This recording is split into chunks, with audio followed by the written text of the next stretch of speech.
The president of Ukraine addresses the UN Security Council and describes in graphic detail the horrors against civilians in Bucha.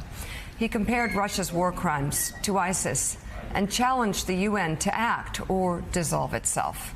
This morning, new sanctions from the U.S. and Western allies as NATO foreign ministers prepare to meet this morning to increase pressure on Russia.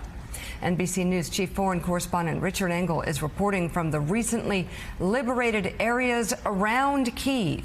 And we want to warn you, the images once again are disturbing. There's a large gap in the center of Borodyanka outside Kyiv, where an apartment building once stood. Residents say hundreds of civilians were hiding in shelters under these buildings, shelters that became tombs still unreachable under the debris. It's unclear how many were killed. Deliberately targeting civilians is a war crime, unless Russia can somehow prove that this was a military target. Borodyanka is just 15 miles from Bucha, where mass graves were discovered after Russian troops were driven out. Addressing the UN Security Council Tuesday, President Zelensky wondered if there's a point to having a Security Council if it can't provide security. Russia denies that its troops murdered civilians in Bucha, a Kyiv suburb, claiming Ukrainians staged the aftermath with actors. The Russian propaganda doesn't hold up to witness and survivor accounts. In front of their building in Bucha, Valentina and her friend said Russian soldiers went apartment to apartment, mostly looking for men. They were breaking open doors with axes and sledgehammers. She says, if you talked back, they shot you. She wanted to show me something behind the building.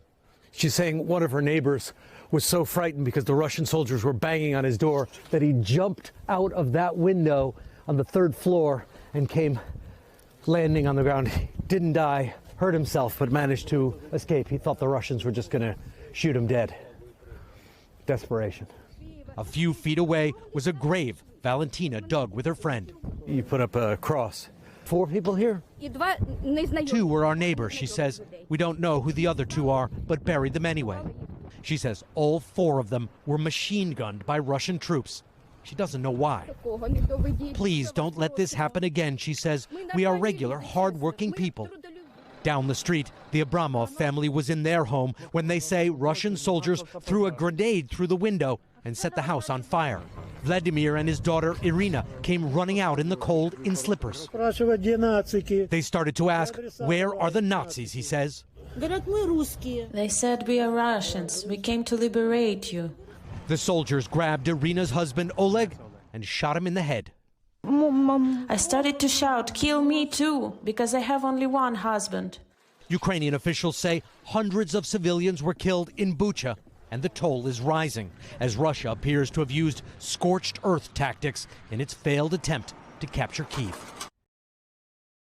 Hey, thanks so much for watching our YouTube channel. You can follow up on today's top stories and breaking news, or catch up on your favorite MSNBC shows all in one place. Download the NBC News app today.